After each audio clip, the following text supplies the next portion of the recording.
Hey guys, welcome back to my channel. Although the truth is I haven't posted anything in a very long time, and the reason is that we had a baby and the baby's 1 year old now. So for the last year my wife and I have had 2 full-time jobs, so it's been hard to do reviews and stuff. But back with the projector review, I love reviewing projectors, you guys know that. This one, I'm not gonna lie, the box is empty. I'm not gonna pretend like there's something in the box because I already took out the projector. I've been testing it for a week, and I'm excited. I'm excited about this review. I want to tell you a little bit about this projector. It's called Miroir, not Mirror. It's a Chinese company. This is what the box looks like. Like I said, the box is empty right now. There's some specs on it. It says Ultra Pro Smart Projector. It's just a smart projector basically. That's the model number. Basically nothing on the box. The packaging, when I first opened it, it was very it was nice. It was actually very premium, kind of high-end packaging. So without further ado, I'm just going to show you what's in the box. So that's everything that's in the box. That's your projector, your power cable, is a power brick, remote. It's a Bluetooth remote, and it comes with batteries. Awesome. User manual. Now, at this point in the video, I usually just throw it away, the user manual, but I want to talk about it for just a second. The reason I want to talk about this is because it's kind of thin. I get it. You've tried one projector, you've tried them all. They're very kind of self-intuitive. I get it. But one, it's very thin. But two, there's no way to contact them. There's no after-sales support number or email or anything. All they give you a generic website that has information on the projector, and you can, through their website, you can contact them, which I did, by the way, and I'll talk about that later on in the video.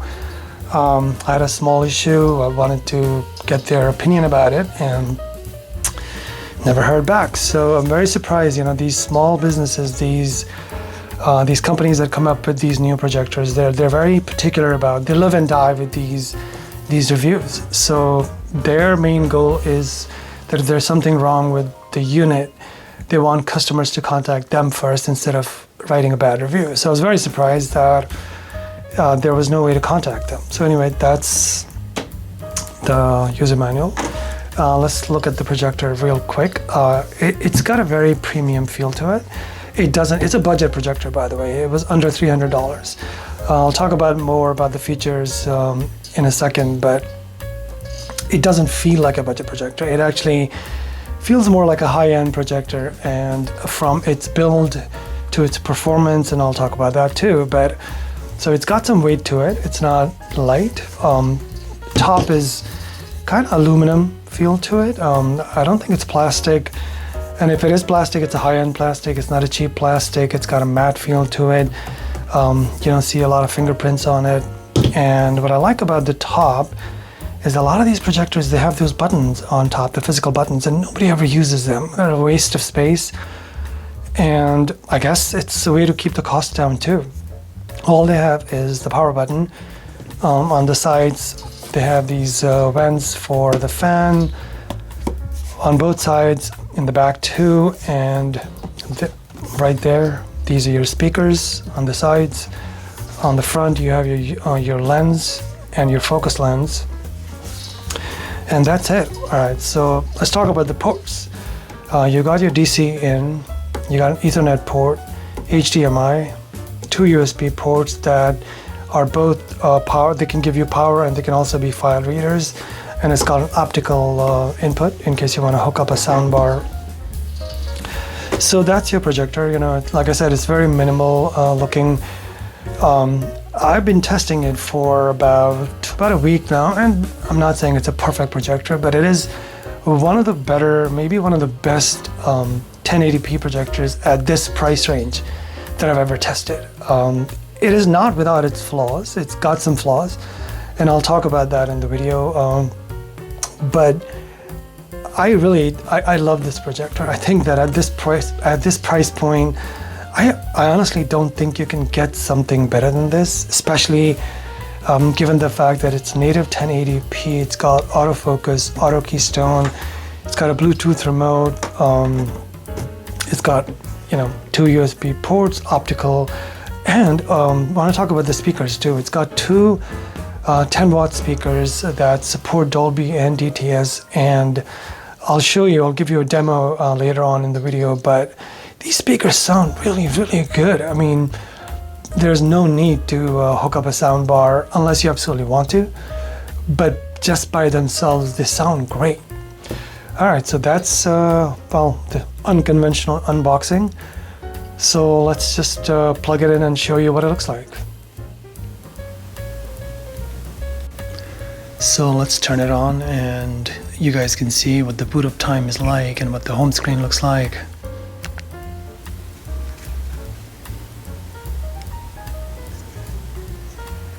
So that's what you first see, that really colorful psychedelic screen. It's gonna adjust the focus. It does it very, very quickly actually. Very impressed with that. The autofocus works really well on this. That sound was my soundbar connecting to it. So that's what the home screen looks like.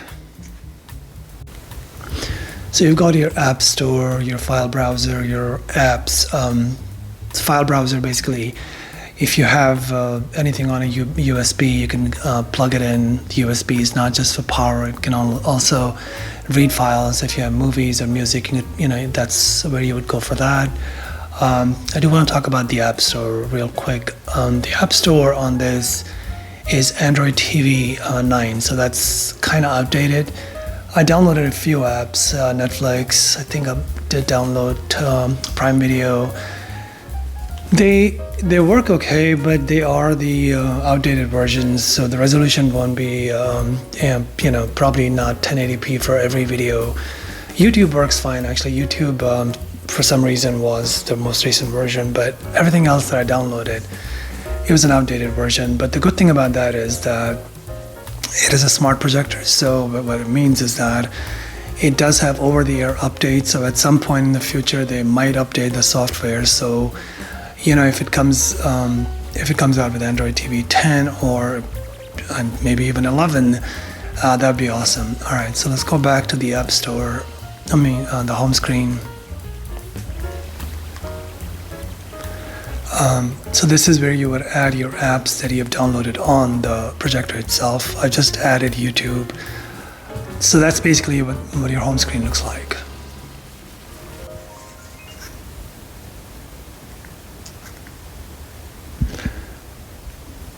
So let's talk about settings real quick. I'm not going to do a deep dive, but I will go through the settings.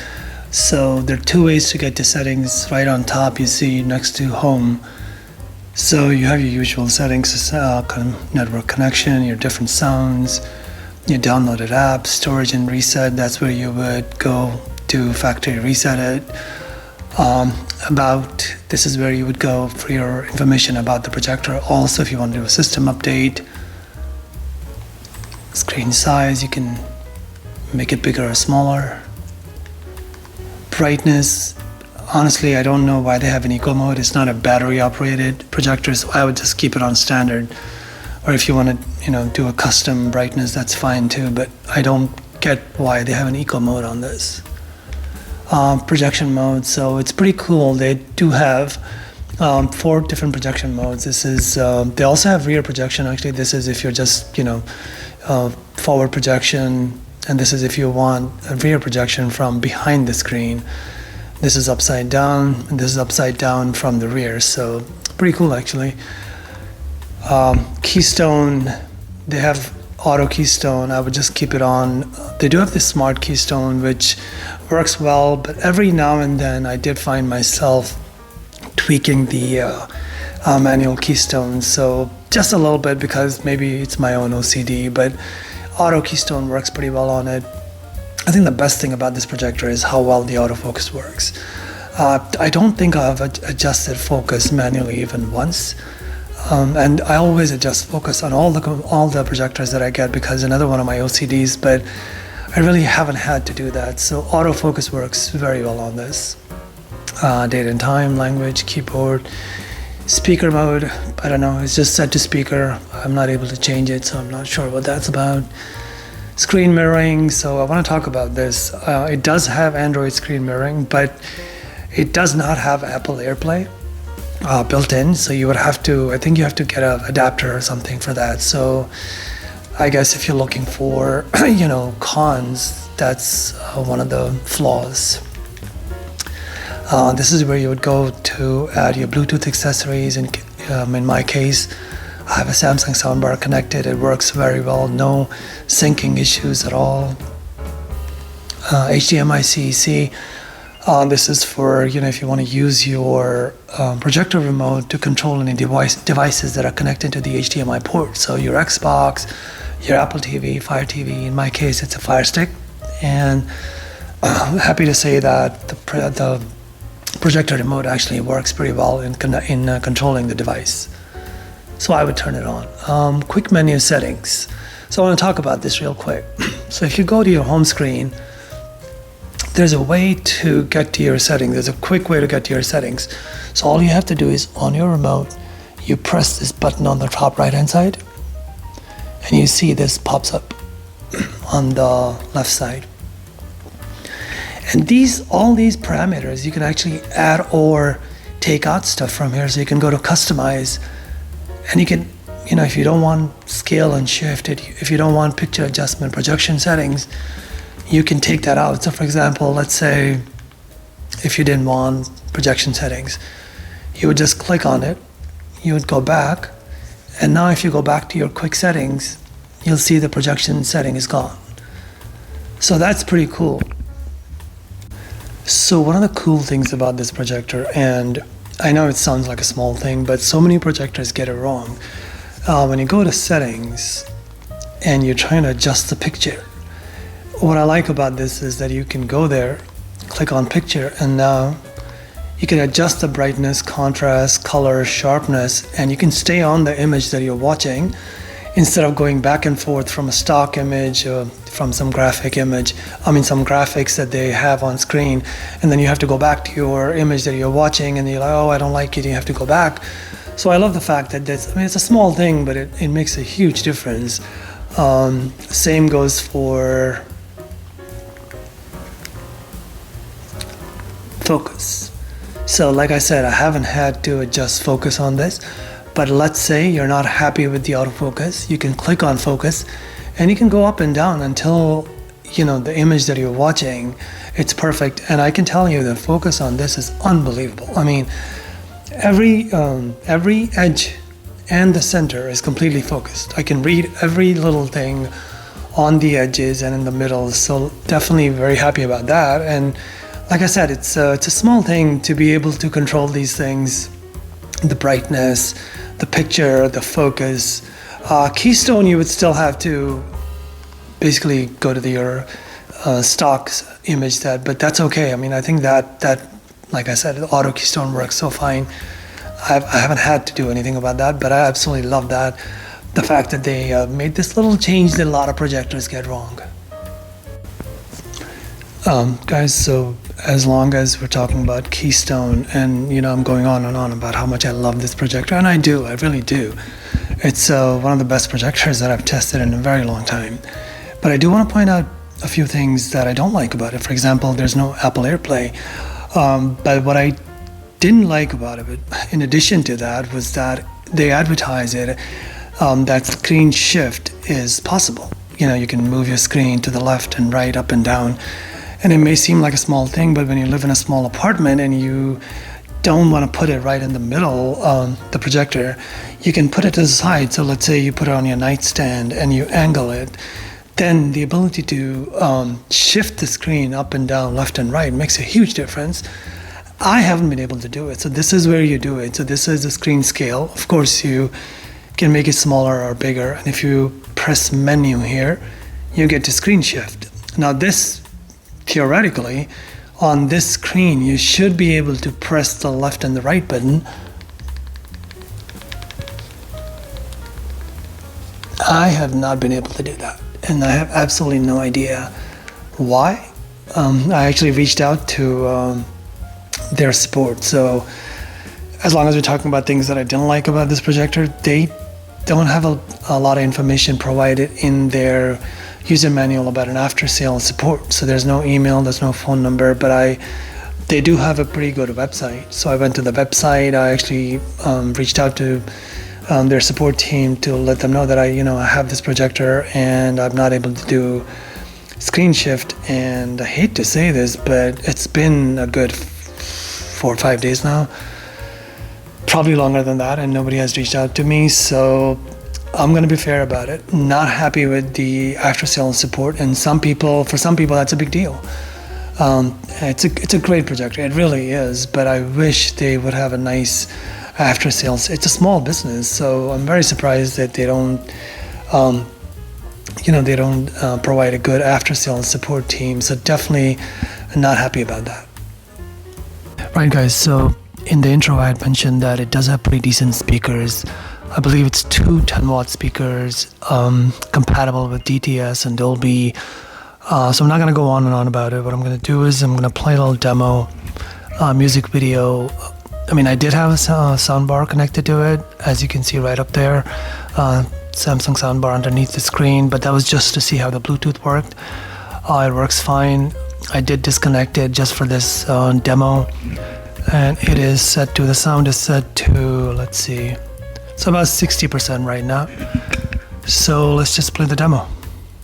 For everything that I've done, but when I call you, never seem to be home.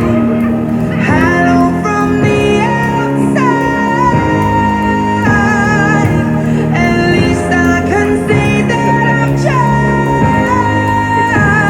to tell you I'm sorry for breaking your heart, but it don't matter. So as you can see, it sounds amazing. You don't need a soundbar unless you just want a really, really bigger sound, and you just, you want a dedicated home theater, or which you can do with this projector, by the way.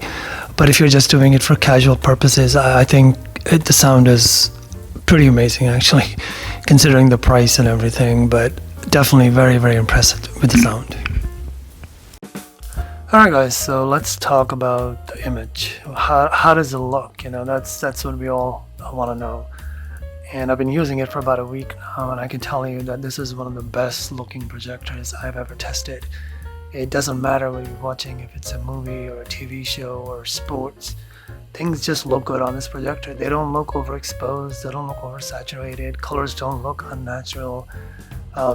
Flesh tones look really, really good, and that's one of my OCDs. That's how I know when a projector is good or bad, is how good the flesh tones look. Everything looks good on this projector. I mean, I know I'm going on and on about it, but like I said, at this price point, you won't find a better projector. One thing I forgot to mention in the intro is that it's a very bright projector. It's got 1000 LED lumens, and all these most of these videos that you're watching, they're with the lights on in my basement. Obviously, if you turn the lights off, the image will pop, as you can see, but 1000 LED lumens, I don't know what it translates to in terms of ANSI lumens, but I can tell you that it's a bright projector. I mean, most of the watching that I've done is with lights on. As you can see right now in my basement, all the lights are on. And I'm watching football game, and you can see pretty much, I think, all the lights are on. This is as bright as my basement can get. And I'm not going to use the word watchable, because that is not fair. It's actually enjoyable.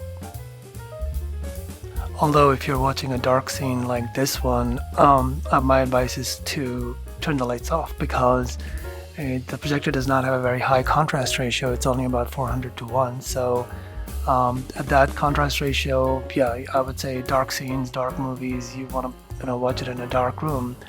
But let's face it, most of us, when we're watching these movies for the cinematic experience, for big screen, we do turn the lights off. But yeah, definitely not a very high contrast ratio, great brightness, but kind of low contrast ratio.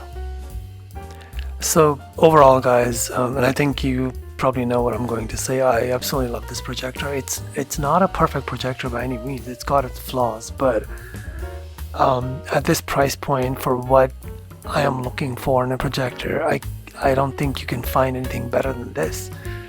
Let's go over some of the good things about it. The premium build, the Bluetooth remote, auto keystone, autofocus. It's got 1000 LED lumens of brightness. Image looks amazing. The speakers are really, really good. 210-watt speakers. It's got wireless Android mirroring, and it runs very quiet. I forgot to mention that I did test, and it was coming up with about 30 to 40 decibels, and I was worried that it was, probably getting overheated, but somehow they keep the unit running pretty cool, even though, without making it sound like a wind turbine. That said, like I said, it's not a perfect projector. It's got some issues. The App Store is outdated, Android TV 9, but at some point they could do a software update and update it to 10 or 11, so there's that.